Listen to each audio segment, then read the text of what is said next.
Lying in total darkness and unaware of his current situation, he had to rely on sounds to find out what was going on. The surface he rested on was hard and coarse, almost like rough sandpaper, and his position was very uncomfortable.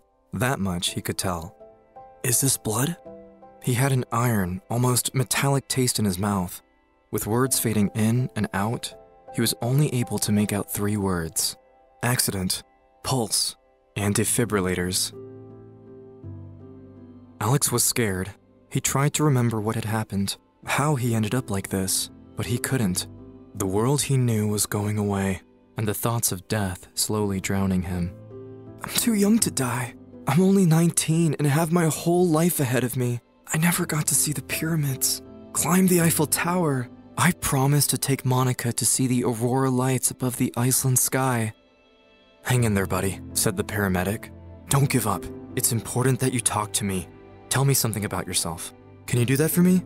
Blink twice if you understood this. Hurry, we're losing him! As the ambulance raced through the street. No, this isn't how I die. I demand help. I demand to be alive! He screamed, but no one could hear him, for his thoughts had no voice.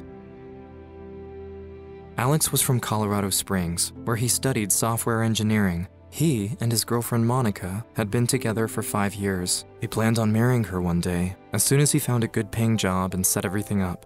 He had always planned on traveling with her around the world. But despite his best efforts, he couldn't say these things out loud. He couldn't even blink. Alex's blood pressure started dropping. As Alex was being unloaded from the ambulance, teams of nurses and doctors rushed toward him. The doctors grabbed the pedals and began resuscitating. Light began flashing in and out, his chest sinking and rising, his fingers feeling cold, and now his entire body feeling stiff. Is this really how I die? Has it all been for nothing? Would I have been forgotten in 2 years' time? What will they say at my funeral? They'll talk about the boy who got killed by a car. Pathetic. And why did this happen to me? Where was the angel that was supposed to watch over me? It doesn't matter anymore. My heart must have stopped beating, and I feel my brain running out of oxygen. I'm going to sleep. But Alex didn't die. Instead, he fell into a state of deep coma. His friends and family kept visiting him. They shared updates with him, cared for him, cried and laughed with him. But Alex was in another place, between life and death. And in that state, Alex would find himself sitting on a bench in the playground. There, he saw a young boy and a girl sitting on a teeter-totter. He walked toward them and asked where he was, but they didn't notice him at first. Maybe they too are between life and death. He insisted they tell him what they were doing there, but the children continued playing, wholly immersed in their game.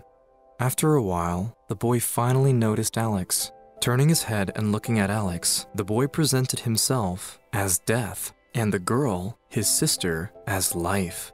Both never stopped playing, only putting their feet down to push back up. He explained that if they stopped playing, all would disappear. The entire existence is the result of our game. Yours too. Both life and death are needed for you to exist. And yet, people value only life and despise death. Why is that? Why do you refuse to see us as one? Alex had no words to say. He was still processing the idea of being in a coma and talking to death and life. He asked the boy if he was dead, and the boy replied, "There is no such thing as being dead. I am death, and yet you see me playing with life." "I am life," said the girl, "and yet you see me playing with death. We are inseparable. We are black and white, together creating all the colors you see around. We are silence and sound, together creating voices and music emerge. For too long have humans plotted new ways to separate me from my brother. You portrayed him in the worst possible ways, described him as an old wraith with a scythe, lurking around the corners." Alex felt anger in his confusion. He felt like the teeter-totter life and death were playing on. Life claimed he was being unfair to death, and death was saying he was taking life for granted. "What we are doing is the universe," said life. "And you are a part of it. You too are playing it. It is a place for both dead and living. It starts, sometimes feels right, sometimes wrong, and then ends. And if it didn't end, it wouldn't be worth playing. And when this particular game ends, it doesn't mean another isn't starting. But you people aren't living nor dying. You are merely surviving, demanding to be alive. You must go on. You mustn't get sick, and you mustn't give up. Why? Because of your fear of dying, you are only surviving, not living, enjoying nothing, afraid of everything. And in the moment of death, you regret not living. You regret not seeing pyramids because you thought there would be enough time. But how much time is enough time? "Oh, the future is the sweetest lie on earth," said life. "No one ever thinks that you and all the people you ever met will eventually die until death. Did you genuinely consider it? Did you accept the inevitability of death? You didn't. Otherwise, you would cherish the present very dearly. You would love your friends and family on the level you couldn't understand. Did you truly love them? Did you cherish the present? You weren't, for you would appreciate every moment and every fiber of it. You were breathing, feeling, seeing, hearing, scenting, and tasting. You had the opportunities for living, and you took it for granted, hooked on the drug of the future. Tell me, when did time ever solve anything?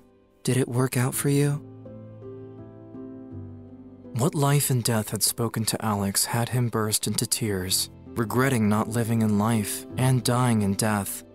As Alex stared at boy and girl rising and falling, he understood the game life and death.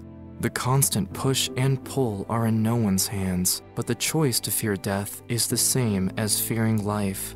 Boy and girl gave him a choice, to either wake up and live or die and leave everything behind. He chose life. They told Alex he wouldn't remember having this conversation, but he will bring with him the feeling of tranquility.